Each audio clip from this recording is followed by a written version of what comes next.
everyone, how are you all? I hope all of you are good. I'm good as well. All right. So we are at the end of the book which is Contemporary World Politics and we are ending this with the chapter Globalization. वैसे ये chapter 9 है but 2 chapters cut हो गए हैं तो ये chapter 7 बोल रहे हैं हम इसको, ठीक है? तो ग्लोबलाइजेशन लास्ट चैप्टर है इस बुक का. After this we'll call an end to this book और स्टे ट्यून्ड. हम लोग ये कंटिन्यू कर रहे हैं. We are very soon starting with the other book and we are also starting with legal studies. बताया था मैंने आपको, काफ़ी वीडियोज़ में बता चुकी हूँ. देखते रहना वीडियोज़. लव द रिस्पॉन्सेज जो सब आ रहे हैं, जो आप मैसेजेस में बता रहे हो. Keep messaging, keep commenting. Also if you are new to this channel, don't forget to subscribe. All right, let's start. ठीक है. Okay. So your NCERT book, which is the main focus, starts with the stories of 3 people. देखते हैं इनके बारे में बात करते हैं. Let's start. हम पहले स्टोरी पढ़ते हैं जनार्दन की. अच्छा, अब जनार्दन की स्टोरी क्या है? ये काम करते हैं, इनकी शिफ्ट क्या है? नाइट की. He works in a call center. ठीक है, ये कॉल सेंटर में काम करते हैं. आपकी बुक में ये पूरी स्टोरी दे रखी है, मैं आपको एक बार बता रही हूँ. सेंटर की स्पेलिंग वैसे ये होती है. चलो, ये कॉल सेंटर में जो काम करते हैं इनकी नाइट शिफ्ट इसलिए होती है क्योंकि ये यूएसए से के लोगों से बात कर रहे होते हैं. ये काम यूएसए के लिए कर रहे हैं बट उनका जब हमारी रात होती है तो उनका दिन होता है, तो इसलिए वो ये इनकी नाइट की शिफ्ट है. यहाँ पे इनका नाम जनार्दन है, वहाँ पे इनको सब जॉन बोलते हैं क्योंकि इन्होंने अपना नाम जॉन रख रखा है. ठीक है, तो आप देख रहे हो कैसे काम रहता वो इंडिया में है, काम यूएसए का कर रहा है. शिफ्ट अलग है, उसको पेमेंट भी इन टर्म्स ऑफ डॉलर होती है जो कि कन्वर्ट होती है इंडियन करेंसी में लेटर ऑन. तो ये स्टोरी जनार्दन की है. अब इसे देख लो. रामधारी.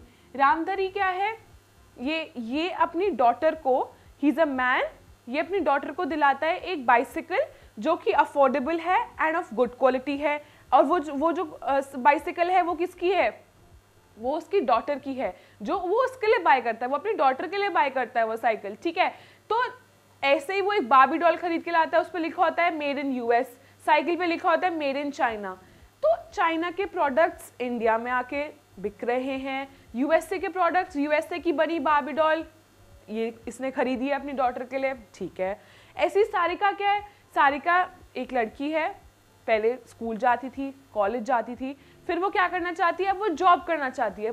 बट उसके पेरेंट्स और उसके रिलेटिव्स वगैरह बहुत ज़्यादा नाराज़ हैं कि नहीं, हमारे यहाँ लड़कियाँ जॉब नहीं करती हैं. But she fought for it. उसने कहा कि नहीं, मैं जॉब करूँगी, विच मीन्स यहाँ पे अब वाइडर एक्सेप्टेंस है. मतलब अब वो जॉब कर रही है. कहाँ से आया ये आइडिया? एक वाइडर एक्सेप्टेंस का आइडिया वेस्टर्न कंट्रीज से, क्योंकि बाहर की कंट्रीज में लड़कियां जॉब करती हैं. तो सारिका ने कहा मैं भी जॉब करूंगी. यही तो बात हो रही है. तो हमने इससे देखो क्या देखा, हमारे चैप्टर का नाम क्या है? चैप्टर का नाम है ग्लोबलाइजेशन. तो बहुत इंपॉर्टेंट है कि हम ग्लोबलाइजेशन का मतलब भी तो समझें. Globalisation means a flow. अब फ्लो किस चीज का हो सकता है? कैपिटल का फ्लो हो सकता है, विच मीन्स करेंसी का. कैपिटल का हो सकता है, कमोडिटी का हो सकता है, आइडिया का हो सकता है, पीपल का हो सकता है. ठीक है, इन 4 चीज़ों के बारे में बात हो रखी है. यहाँ पे देखा जाए तो एक आइडिया का ग्लोबलाइजेशन है, बिकॉज जो चीज़ वेस्टर्न कंट्रीज में अडॉप्ट की गई है वही सारिका चाहती है मेरी कंट्री में भी अब ये अडॉप्शन हो, वाइडर एक्सेप्टेंस मिले वुमेन को. ठीक है, रामधारी क्या है? रामधारी का एग्जाम्पल बताता है there is a flow of commodity. बाहर की चीज हमारी कंट्री में आ गई है, there is a flow of commodity. That is why he is able to buy goods from USA as well as China. क्यों? क्योंकि उनके प्रोडक्ट्स हमारी कंट्री में इंपोर्ट हो रहे हैं. ऑल राइट, अगर जनार्दन का देखें तो उसका फ्लो किस चीज का है? पीपल का. चाहे वो माइग्रेंट नहीं है वहां का, बट अगर देखा जाए तो वो काम तो उन लोगों के लिए कर रहा है. अगर उनके लिए काम कर रहा है तो वो कहाँ का वर्कर हुआ? वर्कर तो वो यूएसए का हुआ ना. तो there is also flow of people. तो हमने देख लिया क्या होगा. जो हम लोग कोई चाइना का सामान बेच रहे हैं वो चाइना से भी तो आया होगा ना, तो उसकी पेमेंट करी गई होगी. जो इंडिया पेमेंट कर रहा है चाइना को for any commodity, for anything, तो हमें एक करेंसी मिलती है. This currency is only capital. देखो मैंने आपको इन चारों को एग्जाम्पल दे दिया है with the help of the examples mentioned in your NCERT. Alright, ठीक है। अब नेक्स्ट देखते हैं the concept of globalisation. Globalisation है क्या? चलो ठीक है, ये देखो। Alright, let us try to understand the concept of globalisation with some examples कि इस इंस्टेंस में क्या हुआ या कोई और इंस्टेंस था तो उसमें क्या हुआ देखते हैं। Some farmers committed suicide because their crops failed. क्यों? क्योंकि उन्होंने कहीं से लोन ले रखा था, उन्होंने अपनी क्रॉप्स उगाई उस लोन लेकर, क्योंकि उनके पास इतना पैसा तो नहीं होता कि वो सिर्फ अपना पैसा लगाकर क्रॉप्स उगा सकते हैं। बाहर से लोन लेते हैं, क्या हुआ? क्रॉप्स ही नहीं उगी नहीं, ठीक से हार्वेस्ट नहीं हुई, तो वो आगे जाके सेल कैसे करेंगे? कोई बेकार क्रॉप्स थोड़ी कोई खरीदेगा या कोई आगे जाके बेचेगा, नहीं होगा। क्रॉप्स फेल हो गई, लोन रीपे नहीं कर पाए, सुसाइड कर लिया, क्योंकि उनके पास कोई और ऑप्शन ही नहीं है ना। How can they repay their loans? तभी तो कभी कभी कहते हैं यार कि फार्मर्स का लोन वेव कर दो। क्यों वेव कर दो? Because they're in the condition, कभी कभी ज्यादा बारिश हो गई या प्रॉपर वाटर नहीं मिल पाया, ये सब रीजंस होते हैं, क्रॉप्स फेल हो जाते हैं and they are unable to repay their loans. तो इसमें क्या हुआ? फार्मर ने सुसाइड कर लिया। This is the concept of globalisation. कितनी गलत बात है, किसी बड़ी कंट्री से लोन लिया जा रहा है, उसको तुम चुका नहीं पा रहे हो और फार्मर्स क्या कर रहे हैं? सुसाइड कर रहे हैं। This is the negative consequence. ये नेगेटिव है, this goes in negative consequence of globalisation. अच्छा ठीक है, they had bought very expensive seed supplied by an MNC, multinational company. अभी एमएनसी किसकी होती है? जो बाहर बड़ी बड़ी कंट्रीज होती हैं, उसने हमारी कंट्री में आके इन्वेस्ट किया है, फार्मर्स ने उनसे पैसा लिया है, अब वो उसको रीपे नहीं कर पा रहे हैं। ठीक है, ये लिखा है उसने एक्सपेंसिव सीड्स ग्रो तो कर लिए बट उसके क्रॉप्स तो फेल कर गए, तो उसने क्या किया? सुसाइड कर लिया। Many retail shopkeepers in fear of major international companies will come in the country. क्या होता है, बाहर की जो कंट्री है, मे बी वो बेटर परफॉर्म कर रही है, कोई कंपनी हमारी कंट्री में है, ठीक है, एक कंपैरिजन तो दोनों कंट्रीज में हो सकता है ना। फॉर इंस्टेंस कोई एक गुड है, मेड इन इंडिया है, ठीक है, शायद उसकी क्वालिटी इतनी सुपीरियर नहीं है और कॉस्ट बहुत हाई है, तो और एक चाइनीज है कोई प्रोडक्ट, वो बहुत ही चीप है, क्वालिटी भी अच्छी है, तो आप क्या देखोगे? आप ऑफकोर्स चाइनीज प्रोडक्ट को बाय करोगे। क्यों बाय करोगे? क्योंकि वो आपको बेटर यूटिलिटी दे रहा है, मतलब यूसेज उसकी ज़्यादा है, बेटर है, ज़्यादा टाइम तक चलेगा, सस्ता भी है, अच्छी क्वालिटी भी है। तो क्या हो रहा है इसमें बोला many retail shopkeepers are in fear of major international companies that will come. वो हमारी कंट्री में आएगी, हमें नुकसान होगा इस चीज़ का। क्या पता हम इतनी कॉस्ट कवर नहीं कर पा रहे, वहाँ पे बहुत लार्ज अमाउंट में बन रहा है कोई चीज़ और उनको सस्ता पड़ रहा है, वो यहाँ बेच रहे हैं और हम लोग तो सस्ते में खरीदेंगे ना उनसे। ठीक है, आप समझ रहे हो? इसमें सिर्फ ये लिखा है, A film producer in Mumbai was accused of stealing the story of film from another film made in Hollywood. अगर कोई कॉन्सेप्ट सेम हो गया हॉलीवुड का और बॉलीवुड या फिर टॉलीवुड, कुछ भी, अगर फॉर इंस्टेंस इंडिया का किसी कंट्री से कोई मूवी वहाँ पे रिलीज हुई है और कॉन्सेप्ट सेम है, तो क्या आ जाएगा? कॉपीराइट इश्यूज बोल देंगे, कॉपीराइट इश्यूज है, वो कहेंगे कि तुमने हमारी फिल्म चोरी करी है। तो ये सब ना नेगेटिव चीज़ें बता रखी है ग्लोबलाइजेशन के बारे में। Also we do talk about globalisation in a good sense, उसके बहुत सारे अच्छे बेनिफिट्स हैं, उसके बहुत सारे अच्छे कॉन्सिक्वेंसेज हैं, बट ये सब एग्जाम्पल्स ना अभी मैं आपको इनका रेफरेंस आगे दूंगी, इसलिए आई हैव मेंशन्ड पहले ही। ठीक है, a militant group issued statement threatening college girls who wear western clothes. ये देख लो, अब आप देख रहे हो क्या होता है? Western clothes, the blue genes that I am wearing, ठीक है, कुछ भी अब जीन्स टॉप इन सब का स्टाइल आ चुका है। क्या ये इंडियन स्टाइल है? ये इंडियंस तो ऐसे नहीं पहनते थे, ये लोग तो सिर्फ सूट पहनते थे, साड़ीज पहनते थे, जो ही हम ब्लू जीन्स पहनते हैं, the way we dress up now, whatever we put on, ये सब चीज़ें सब वेस्टर्न कंट्रीज से अडॉप्ट हो रखी हैं। ठीक है, तो इसमें यही कहा गया है कि एक मिलिटेंट ग्रुप ने क्या कहा, उसने थ्रेटन किया, अगर तुमने वेस्टर्न क्लोथ्स पहने तो तुम्हें क्या करा, एक कुछ थ्रेटन कर रहा है उसे कि तुम्हें मार दिया जाएगा या फिर उसको कुछ ना कुछ धमकी दी जा रही है। देखो, ये है globalisation. Globalisation is about the flows of ideas, capital, commodities and people. ठीक है, इस बारे में हमने बात करी है, हाँ कि ना करी है। ये सब एग्जाम्पल्स उसी चीज़ के हैं। कोई वेस्टर्न क्लोथ पहन रहा है तो ये किस चीज़ का फ्लो है? एक आइडिया का फ्लो है, हमने वहाँ से अडॉप्ट किया है। The hamburgers that we eat, the Domino's pizza that we get, ये सब चीज़ें कहाँ से ली हुई हैं? वेस्टर्न कंट्रीज से। इन सब के हेडक्वार्टर्स देखोगे तो इंडिया में इनका हेडक्वार्टर नहीं है। ठीक है, for a better life people go to other countries. Cultural adoption, cultural adoption क्या है? वो ऐसे जीन्स पहनते हैं, हम भी ऐसी पहनते हैं। ठीक है, ऐसा नहीं है, खादी की जो चीज़ें होती हैं ऐसे अदर कंट्रीज में भी यूज़ होती हैं, यूएसए में भी लोग पहनते हैं, बट क्या इतना वाइड अडॉप्शन है खादी का? आप बताओ, नहीं है ना। क्योंकि आप देखो, आज आप रोड पे चले जाओ, हर कोई ब्लू जीन्स में दिखेगा, बट क्या वहाँ पे इतनी खादी वाइडली अडॉप्टेड है? नहीं है। ठीक है, तो ये फ़र्क है।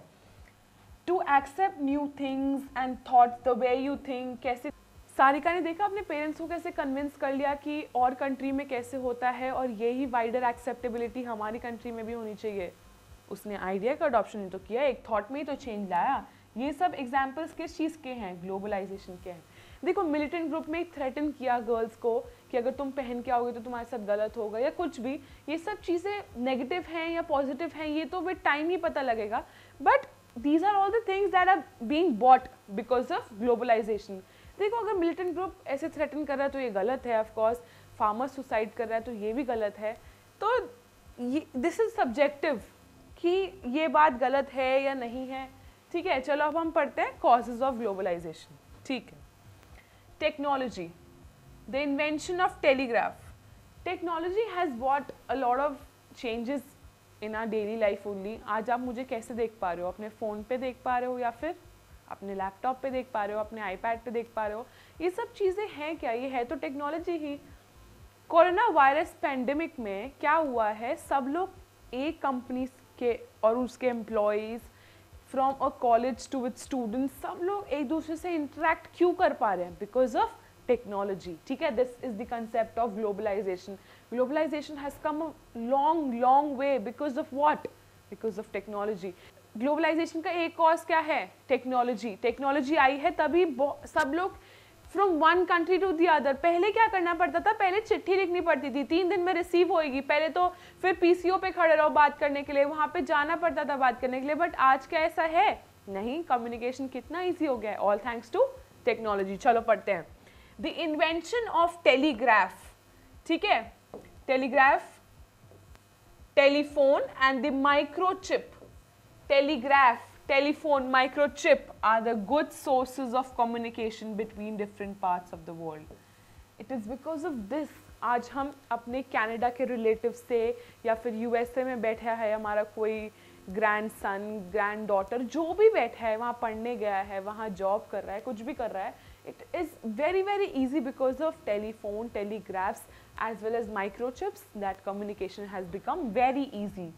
In ancient times we used to write a letter, मैंने बताया, and post it. Mostly it is the time consuming, but with the use of technology. Nowadays it is time saving for instant communication. हमें कोई भी बात करनी हो, हम एक मैसेज ड्रॉप कर देते हैं, हम एक फ़ोन कॉल मिला लेते हैं, हम उनसे हर बात कम्युनिकेट कर सकते हैं। बट पहले ऐसा नहीं होता था। कोई छोटी से छोटी बात भी करनी होती थी तो 3 से 4 दिन लग जाते थे, और ये भी फास्ट बोलते थे इसको। सुपर डिलीवरी होती थी, ये सुपर पोस्ट बोलते थे इसको। ठीक है, बहुत फास्ट स्पीड बोली जाती थी इसको। तो आप देखो how technology has emerged and changed our mode of communication so much. All right, printing technology is also more useful nowadays. With the help of it we can keep permanent records और documents. देखो, Gutenberg ने क्या किया था? Printing press लाई गई। उस time पे इतनी बड़ी बात आ गई थी कि प्रिंटिंग प्रेस आई है, अब डॉक्यूमेंट्स निकाले जाएंगे। ठीक है, यही ये कह रहा है कि printing technology is also so fast nowadays कि हर चीज़ का एक परमानेंट रिकॉर्ड्स बने जा सकते हैं। बट आपको पता है इसका एक नेगेटिव इफेक्ट भी है। नेगेटिव इफेक्ट क्या है आपको बताऊँ? ऑलमोस्ट 900 करोड़, एक स्टडी में पता लगा था, 900 crore trees are cut each year to have paper. Paper बनाने के लिए इतने पेड़ काटे जाते हैं, वैसे इतनी पॉपुलेशन बढ़ रही है, डिफॉरेस्टेशन इतना ज़्यादा हो रहा है कि लोगों को घर भी तो चाहिए, ज़मीन भी तो चाहिए रहने के लिए, है ना। ऊपर से 900 crore is a big number paper के लिए बनाया जाता है, आप समझ रहे हो। तो अगर पॉजिटिव्स हैं ग्लोबलाइजेशन के, तो एक नेगेटिव पार्ट भी है इस चीज़ का। ऑल राइट, चलो ठीक है, नेक्स्ट देखते हैं। The ability of ideas, commodities, हमने 4 चीज़ें पढ़ी हैं, ठीक है, विच इज ICCP, ठीक है। I is for ideas, C is for commodities, C is for capital and P is for people. The ability of ideas, capital, commodities and people to move more easily from one part of the world to another has become mostly possible largely by technological advances. ऐसा ये क्यों कह रहे हैं कि technology से बहुत easy हो गया है। कोई भी चीज़ जो बाहर कंट्री में प्रोड्यूस हो रही है, वो अगर अपने आइडियाज़ हमें टेक्नोलॉजी के थ्रू शेयर कर दे, हमें ओवर फोन बता दे, या फिर किसी चीज़ का भी सोल्यूशन ओवर टेक्नोलॉजी बता दे, वही चीज़ हम अपनी कंट्री में स्पेंड कर सकते हैं without wasting a lot of money of travelling, या कोई भी एक्सपेंस नहीं लगता। Technology has made it that easy. We can interconnect with the rest of the world and can recognize the major problems like bird flu, tsunami and can prepare for it. पहले क्या होता था, कोई news किसी country से आती थी तो हमारी कंट्री में बहुत लेट आती थी। अभी तो हम कोरोना वायरस का एग्जाम्पल ले लो, गूगल करो, अभी पता लग जाएगा कि आज की डेट में कितने केसेस आए हैं, कितने स्टेट्स में कितने केसेस हैं, इनफैक्ट कितने एरिया में कितने केस आए हैं, उनके नाम, उनके नंबर, उनका एड्रेस सब पता लग जाता है। This is only because of technology, ठीक है। इतना सब कुछ ट्रेस किया जा रहा है आजकल पे। अगर even if I don't want to tell where I am, my phone will tell where I was. इतना इजी बन चुका है। बर्ड फ्लू है, कितने नंबर्स, कितने लोग मर गए हैं, कितने इन्फेक्टेड हो गए हैं, सब कुछ पता लग जाता है with the help of technology. Tsunami कहीं आ रही है, you can prepare for it. Locust attack हुआ था, अभी हुआ था ना, पाकिस्तान से आए थे गुजरात वाले स्टेट्स पे, इन सब पे पता लग गया था कि लोकस्ट आने वाले हैं, उत्तर प्रदेश भी एंटर करने वाले हैं, बिहार भी जा सकते हैं। तो ये सब चीज़ें कैसे पॉसिबल हुई, हमें कैसे पता लगा कि लोकस्ट आ रहे हैं। हमारे तो पहले क्या होता था, सीधा आ जाते थे, पता लग जाता था अच्छा आ गए हैं, but with the help of technology we have got to know all of it. All right, चलो ठीक है, नेक्स्ट देखो, political consequences. There are 3 major consequences जो हम पढ़ने वाले हैं। One is economic, the other is political and cultural consequences, ठीक है। हम मेनली इन तीनों के बारे में पढ़ेंगे। अब थोड़ा इसको देखते हैं। पॉलिटिकल कॉन्सिक्वेंसेज क्या हैं? कॉन्सिक्वेंसेज मतलब ग्लोबलाइजेशन से क्या क्या चीज़ें हुई हैं। All right, to prepare global policy by political leaders, ठीक है। जो पॉलिटिकल लीडर्स हैं, हमारे किसी भी कंट्री के पॉलिटिकल लीडर्स हैं, वो आगे किस चीज़ को हेल्प करते हैं, they contribute to the global policy, मतलब that is made for all of the world. All right, health seminars run by WHO, जो सेमिनार्स WHO रन करता है that is for all the member nations. जो member nations UN के हैं, 193 countries हैं, या फिर WHO के जो पार्ट हैं, वही सब कंट्री के लिए तो हेल्थ सेमिनार रन करता है। तो आप देख रहे हो, सब लोग मिल के बैठ रहे हैं, कोई अपना सजेशन रख सकता है, कोई अपनी बात बता सकता है कि मेरी कंट्री में फॉर इंस्टेंस ये हुआ। जो रियलिस्टिक बातें हैं सब कुछ डिस्कस करी जा सकती हैं। UNO form with the help of political leaders. United Nation Organisation किसकी हेल्प से बनी थी? पॉलिटिकल लीडर्स की वजह से बनी थी। सब लोग एक दूसरे के साथ कोऑर्डिनेट करते हैं। There is a flow of ideas, capital, commodity, people, तभी तो जाकर एक यूनाइटेड नेशन ऑर्गेनाइजेशन बन गई जो सब कंट्रीज के लिए एक बाइंडिंग फोर्स टाइप है। All right, all countries work together for any problems like tsunami, epidemics, terrorism. कोई भी प्रॉब्लम आ जाती है, फॉर इंस्टेंस कोरोना वायरस ही है, so everybody is making vaccine. किसी भी की भी वैक्सीन बाहर आ जाएगी तो एकदम डिस्ट्रीब्यूट हो जाएगी अमंग्स द पब्लिक। तो क्या है, this is all because of globalisation. ये पॉलिटिकल कॉन्सिक्वेंस है। सब पॉलिटिकल लीडर्स बैठ के डिस्कस करते हैं कि अब ये हुआ, अब क्या, इसके आगे क्या करना चाहिए, अब नेक्स्ट स्टेप क्या होना चाहिए, ये सब यही बताया हुआ है। टेररिज्म है, फॉर इंस्टेंस कोई कंट्री है जो फंडिंग करती है टेररिज्म को, आप समझ रहे हो किसकी बात कर रही हूँ मैं, ठीक है।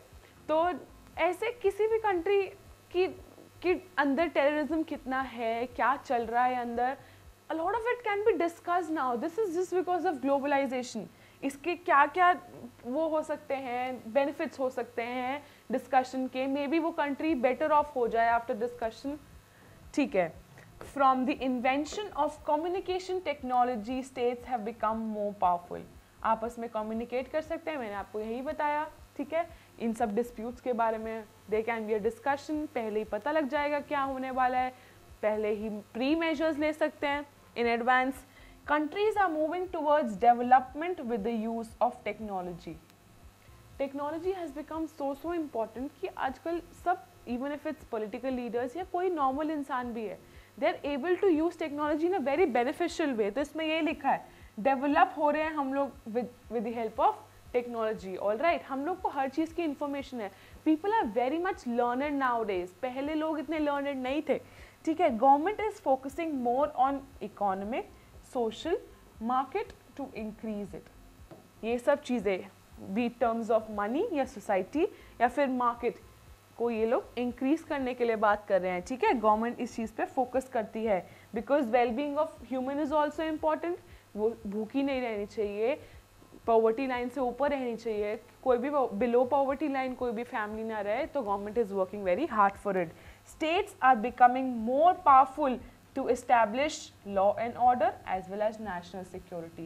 आप देखते हो कि हमारी कंट्री में हम लोग कितना ज़्यादा देखते हैं कि law and order properly maintain हो रहा है, हर एक को जस्टिस मिलती है, ठीक है. रेप केस है, कोई भी केस है, अब हम लोग देखते हैं कि कितनी ज़्यादा जस्टिस प्रोवाइड होती है.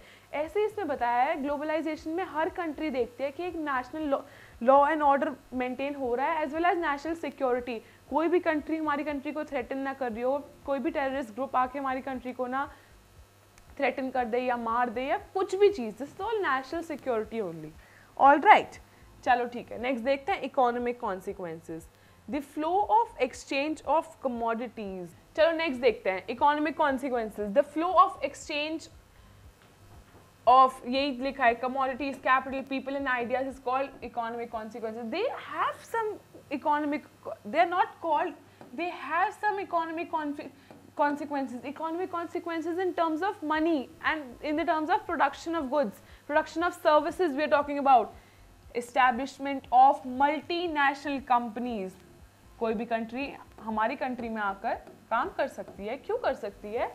क्योंकि एक बात सुनो, यूएसए की लेबर आपको पता है बहुत ज़्यादा महंगी है as compare to India and China.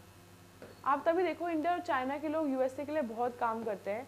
वो कहती है मैं उस कंट्री में जाके क्यों इस्टेब्लिश करूँ, मैं अपनी एमएनसी यूएसए में क्यों लगाऊँ जहाँ मेरे को लेबर इतनी महंगी मिल रही है, हर चीज़ की कॉस्ट डबल है. जब $1 इज इक्वल टू 74+ रुपी है, अगर आप गूगल चेक करो अभी जाकर तो मैं अपनी कॉस्ट क्यों बढ़ाऊँ. मैं ऐसे किसी डेवलपिंग कंट्री में जाकर अपनी कंपनी खड़ी कर देता हूँ, पैसे मुझे कम पड़ेंगे, अपनी कंट्री में आके बेच दूंगा या और कंट्री में बेचूंगा तो मेरी कॉस्ट, मेरे को प्रॉफिट बहुत ज़्यादा मिलेगा, रेवेन्यू बहुत ज़्यादा होएगा, ठीक है. इंडिया और चाइना के लोग इतने हैं, इतनी लेबर है कि बहुत सस्ती पड़ती है, ठीक है. People are ready to work at any cost for MNCs also. That is what I want to tell you. तो इसमें क्या लिखा है, the establishment of MNC. Developing country में आके ये लोग MNC खड़ी कर सकते हैं, मल्टीनेशनल कंपनीज अपनी. More new jobs have been created in the MNCs like cellphone. Cellphones के हमने एग्जाम्पल किसका लिया था, जनार्दन काम करता था ना एक इसमें कॉल सेंटर में काम करता था वो, ऐसे ही फास्ट फूड चेन ये सब और कंट्रीज से आके हमारी कंट्री में एस्टैब्लिश इसलिए कर रहे हैं कि इनको कॉस्ट कम पड़ती हैं, प्रोडक्शन अच्छे अमाउंट में हो जाती है, ठीक है. तो ये सब MNCs यहाँ पे क्रिएट होती हैं. क्रिएट तो होती हैं, जॉब्स भी लोग कर रहे हैं. जॉब्स जितनी MNC, जितनी कंपनीज खड़ी होती जाएंगी उन लोगों की ज़रूरत भी पड़ेगी. इससे क्या होता है, मोर जॉब अपॉर्चुनिटीज़ हैं, ठीक है. Raising world trade. ट्रेड तो ऑफकोर्स बढ़ेगा ही, दूसरी कंट्री में जो सामान बिक रहा है और कंट्रीज में भी आएगा क्योंकि वो और कंट्रीज उसमें जाकर MNCs खड़ी कर रही हैं, कॉस्ट ठीक पड़ेगी तो लोग प्रेफर भी करेंगे उसको खरीदना, ठीक है. Developed countries investing money in developing countries so both countries get benefit. एक कंट्री को तो बेनिफिट ये हो रहा है कि मेरी कंट्री में आकर तुम काम कर रहे हो, टैक्सेस भी पे करोगे तुम, मेरे जो लोग हैं वहाँ पे उनको काम की ज़रूरत है, उन्हें काम भी मिलेगा, और उसको क्या बेनिफिट हो रहा है, उसको एट लोअर कॉस्ट मिल रहा है, लेबर मिल रही है, वहाँ की रिसोर्सेज जो हैं लोअर कॉस्ट पे मिल रही हैं। Visa policy of the developed country is very difficult to get. आज के दिन में अगर आपका यूएसए का वीज़ा लग जाता है तो बहुत बड़ी बात मानी जाती है, बहुत ज़्यादा बड़ी बात मानी जाती है। क्यों? क्योंकि डेवलप्ड कंट्रीज़ का वीज़ा लगना बहुत मुश्किल होता है। उनको लगता है ये जो इंडियंस हैं या जो चाइनीज़ लोग हैं या कोई भी फॉर इंस्टेंस कोई भी कंट्री के लोग हैं, हमारी कंट्री में आकर हमारी जॉब्स छीन लेंगे, और वहाँ पे ओनली लिमिटेड जॉब्स हैं, वहाँ के लोग इतने एक्सेलेंट वर्क नहीं करते हैं। इंडिया और चाइना के लोग ज़्यादा ब्रेनी होते हैं, छोटी इतने डेवलपिंग कंट्रीज हैं, क्योंकि ये लोग वहाँ के लोगों की जॉब छीन ली जाएगी और वहाँ पे लोग कम रहेंगे, यूएसए के लोग कम रहेंगे, इंडिया और चाइना आके वहाँ पे बसने का हो जाएगा। ठीक है, इनका कहना ये है।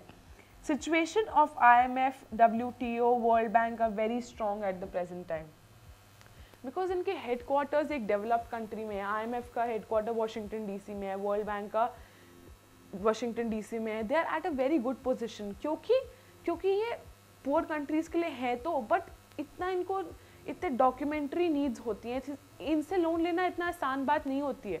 ये लोन सिर्फ अच्छी कंट्रीज़ बहुत इजीली ले सकते हैं। क्यों?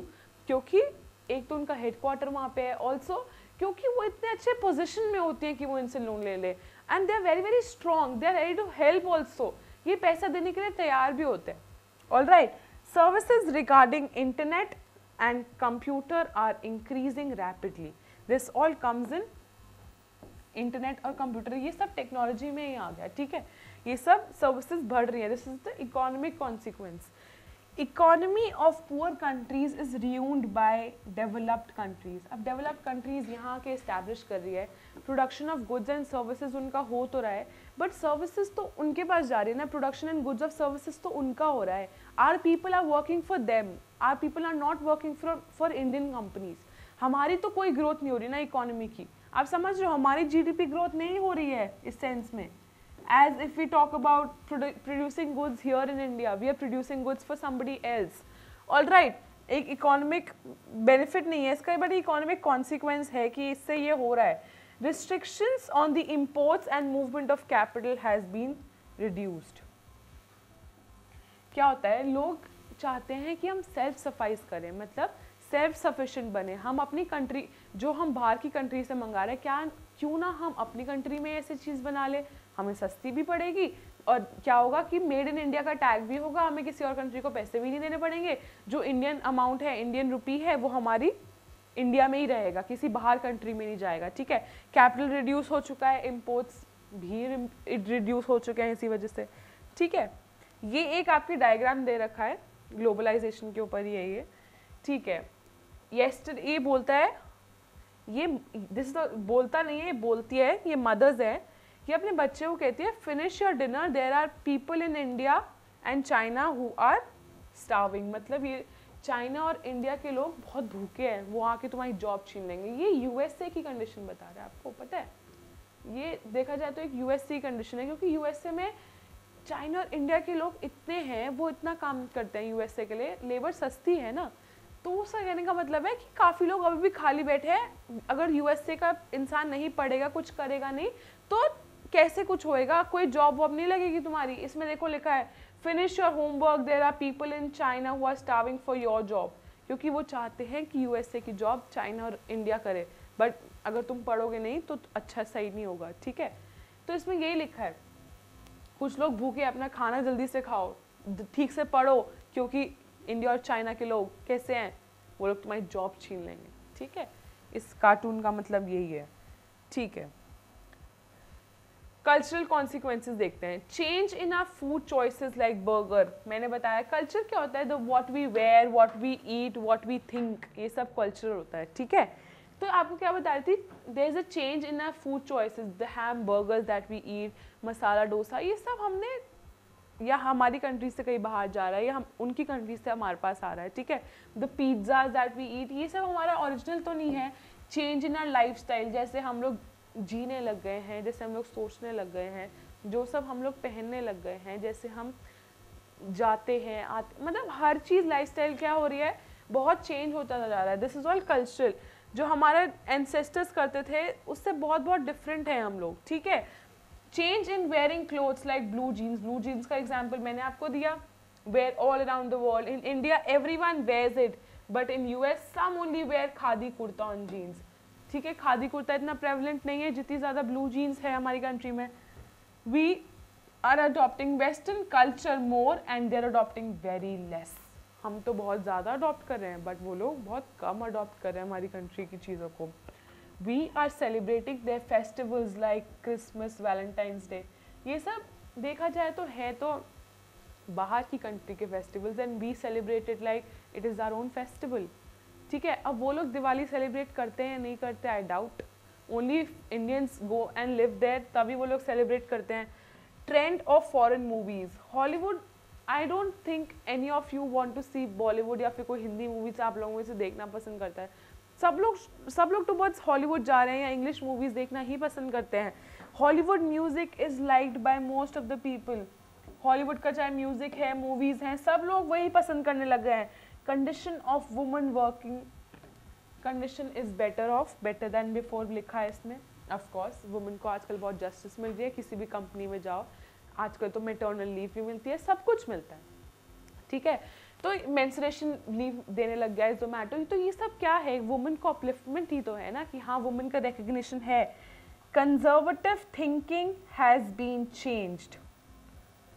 जो कंजर्वेटिव थिंकिंग की थी कि वुमेन बाहर नहीं जाएगी घर से, वो घर का काम ही करेगी, चार दीवार में ही रहेगी, बाउंडेड बाय 4 वॉल्स ही रहना है उसको, ऐसा कुछ नहीं हो गया है. लोगों की थिंकिंग में बहुत ज़्यादा चेंज आ गया है. ठीक है, अच्छा अब ये देखो, ये एक आपकी बुक में दे रखा है डायग्राम. इसमें क्या बोला हुआ है, ये सब देखो सोल्जर्स हैं, they are coming to invade your market. ये आपकी मार्केट को कैप्चर करना चाह रहे हैं.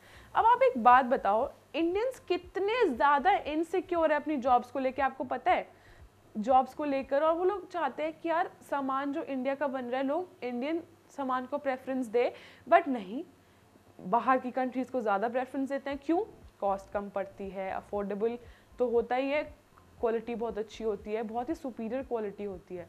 But this is affecting our market. ये सब सोल्जर्स इन्वेड कर रहे हैं, ये सैटेलाइट्स है, पता लग रहा है दूसरी कंट्री में क्या हो रहा है इस टाइम पे. तो ये डायग्राम सिर्फ यही डिपिक्ट करता है. ठीक है, पता है वट एवर कम्स, आप इसमें से कुछ भी, मतलब कुछ भी तो नहीं, बट थोड़ा रेलिवेंट लिख के आओगे ना. Even if this picture comes, ऐसे कोई डायग्राम बताने को आ जाए तो बहुत ईजिली आप बता सकते हो. Once your concepts are clear. India and globalisation, India के बारे में पढ़ते हैं, इसका क्या रिलेशन है ग्लोबलाइजेशन से और क्या इफेक्ट्स है. India was a slave country, पता है किसके रूल में थी, ब्रिटिश रूल में थी, ये तो हमें पता ही है. They carried raw material from, पता है क्या होता था, जैसे ये ब्रिटेन है, ठीक है, ये क्या करता था, इंडिया से रॉ मटेरियल जाकर गुड्स बनाता था और फिर उतने ही महंगे में ये इंडिया को बेच देता था. देखो इसमें ये लिखा है, they carried raw material from India, made goods and then sell in India. बहुत महंगे प्राइस में, इसी वजह से इंडिया को बहुत महंगा पड़ता था ये. ठीक है, तो अब after independence, because of experience with Britishers, we decided to make things ourselves in India rather than relying on the others. अब क्या होता था, इंडिया से रॉ मटेरियल जा रहा है, बाहर बन के आ रहा है, इंडिया में बहुत महंगा बिक रहा है. इंडिया इस चीज़ से बहुत फ्रस्ट्रेट हो गया था. As soon as India got independence, India ने क्या किया, अपने बॉर्डर्स बंद कर दिए, खड़ा कर दिए लोगों को. कोई नहीं हमारे कंट्री में आएगा, ना हम किसी कंट्री में जाएंगे, हम खुद सामान बनाएंगे, खुद खाएंगे, खुद सब कुछ खुद करेंगे, कोई भी चीज़ इम्पोर्ट नहीं करेंगे किसी चीज़ को. ठीक है, फिर क्या हुआ, we didn't give entry to any foreigner company in India, so we didn't have competition from the world. उन्हें लगता था कोई और फॉरेन कंट्री यहाँ पे आके रह लेगी तो वो हमें कंपटीशन देगी और लोग उसका सामान ना ले ले, सिर्फ हमारे सामान ले. तो उन्होंने बिल्कुल entry of any foreign company बिल्कुल मना कर दी थी. ठीक है, to because so we didn't have any competition with the world. ठीक है, we didn't know the strategy like the developed countries, so that economic growth was sluggish मतलब स्लो थी, बहुत ज़्यादा कम थी, वेरी वेरी स्लो. स्लगिश का मतलब बहुत स्लो हो गई. क्यों? क्योंकि और कंट्रीज़ ना हमारी कंट्री में आके अपनी कंपनी बना सकती थी, या ना उनका सामान आता था, ना हम भेजते थे. ये हमारी इकोनॉमी को बहुत वीक बना देता. क्यों बना देता वीक? क्योंकि हम एक्सपोर्ट करेंगे कुछ सामान और कंट्री से लेंगे may be at a lower cost, तो हमें वो बेनिफिशियल होगा, ऐसे कोई नुकसान नहीं देगा। ये बात हमने तक सोची ही नहीं। इन 1991 बहुत इंपॉर्टेंट ईयर है यार, क्योंकि इसमें एलपीजी इंट्रोड्यूस हुआ था। Liberalisation, privatisation and globalisation for better growth. Liberalisation मतलब एक फ्री मूवमेंट हो जाना, free movement of trade. Privatisation मतलब सब कुछ गवर्नमेंट के हाथ में नहीं, अब प्राइवेट कंपनीज भी कर सकती हैं। एंड ग्लोबलाइजेशन मतलब क्रॉस बॉर्डर ओवरसीज ट्रेड हो सकता है, ठीक है। ये चीज़ इंट्रोड्यूस करी गई थी फॉर बेटर ग्रोथ। इसने बहुत बेनिफिट किया। 1991 बहुत इंपॉर्टेंट ईयर माना जाता है, जब से एलपीजी आया है। लाइसेंस सिस्टम हट गया था, अगर आपने पढ़ा होगा इस बारे में तो, ठीक है, कि लाइसेंस सिस्टम हट गया था कि कंपलसरी लाइसेंस लेना पड़ता था, नहीं तो लाइसेंस लेने के लिए पहले बहुत ज़्यादा दिक्कत रहती थी। Due to globalisation developed countries invest money in developing countries. हमारी कंट्री में डेवलपिंग कंट्रीज में इन्वेस्ट करती है कि नहीं करती? हाँ करती हैं, so that they can get more job opportunities, ठीक है, बहुत ज़्यादा अपॉर्चुनिटीज़ मिलती हैं हमारी कंट्री को। डिक्लाइन इन पॉवर्टी, पॉवर्टी कम हो रही है, हाँ हो रही है, क्योंकि लोगों के पास जॉब है, पैसा है, कंपटीशन इज इंक्रीज। कोई कंट्री हमारी कंट्री में आके अपना प्रोडक्ट बेच रही है, तो जो हमारा प्रोडक्ट है वो भी तो एट पार ही रहेगा। वो कहेगा नहीं मेरे को भी अपनी क्वालिटी और कॉस्ट मेंटेन रखनी है, नहीं तो मेरा तो कोई प्रोडक्ट खरीदेगा ही नहीं। So that quality of product is increased at lower price. यही मैंने आपको बताया, क्वालिटी बढ़ जाती है लोअर प्राइसेस, ठीक है। फटाफट से देखते हैं ये रेजिस्टेंस टू ग्लोबलाइजेशन, ठीक है।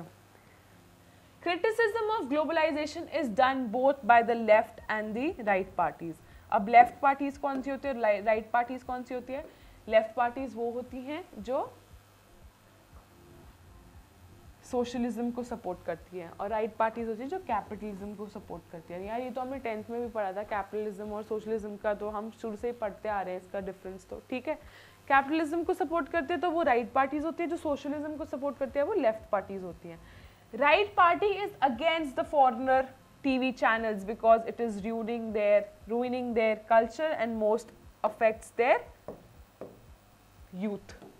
जो राइट पार्टी है, ठीक है, which follows capitalism, उसको लगता है कि जो वेस्टर्न कंट्रीज हैं या फिर हम और कंट्रीज से जो इन्फ्लुएंस हो रहे हैं, ये सब हमें नुकसान पहुंचा रही हैं। फॉरेनर टीवी चैनल्स क्यों? Because it is ruining their culture and most importantly affects their youth। उसके यूथ को ख़राब कर रही हैं वो लोग, वो कल्चर अडॉप्ट कर रहे हैं जो वो लोग वहाँ पे करते हैं, but which is very very negative, उनके यूथ के लिए बहुत ख़राब है, ठीक है। There is no profit of the globalisation for workers, farmers and the poor people. उनको लगता है, ठीक है, इनके पास जॉब्स तो हैं, एक पॉजिटिव साइड देखा जाए तो ये इनके पास जॉब्स ना हो तो ये तो भूखे मर जाए, बट एक तरफ देखा जाए तो जॉब्स तो इंडियन कंपनीज में भी है, एमएनसीज में भी है। उनको क्या, उनको जो पैसा यहाँ से मिल रहा है वही पैसा वहाँ से मिल रहा है, उनके लिए क्या बेनिफिट है? कोई यूएस से आकर ज़्यादा पैसा थोड़ी दे देगा किसी और किसी वर्कर को और इंडियन कंपनी कम देगी, ऐसा हो ही नहीं सकता। तो ये वर्कर्स, फार्मर्स के लिए क्या है? फार्मर्स के लिए क्या बेनिफिट हो गया अगर कोई कंट्री हमारी कंट्री में आके ट्रेड कर रही है? आप समझ रहे हो?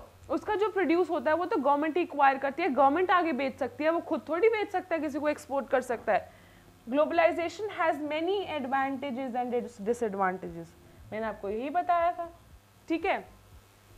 सो my chapter, this is part 1 and the only one, and there is only one. इसमें सिर्फ एक ही पार्ट है। Globalisation is not a very very big chapter, I have tried to cover it, सब कॉन्सिक्वेंसेज बता दिए। You should go and have a read of NCERT. मैंने वैसे सब कुछ एक्सप्लेन इसमें कर दिया, देयर इज़ नो नीड, मैंने सब एनसीईआरटी की लाइन्स ही पिकअप करी है। And thank you so much for watching. Don't forget to like, subscribe, comment, सब कुछ कर देना। And you have to stay tune, I am coming with the second book, I am starting with that very very soon. Legal studies भी आ रहा है, so याद रखना, ठीक है। We are trying to cover humanities. Learn करो, the live learning app download कर लेना, हैंड रिटन नोट्स भी हैं उसमें 1 मार्कर क्विज आपके पास अवेलेबल है, 4 मार्कर्स, 2 मार्क्स, 6 मार्क्स, सब है उसमें। You should go and download it, it is for your benefit only, ठीक है। तो अपना ध्यान रखो, take care for now, I will see you very very soon, super soon, bye, see you soon.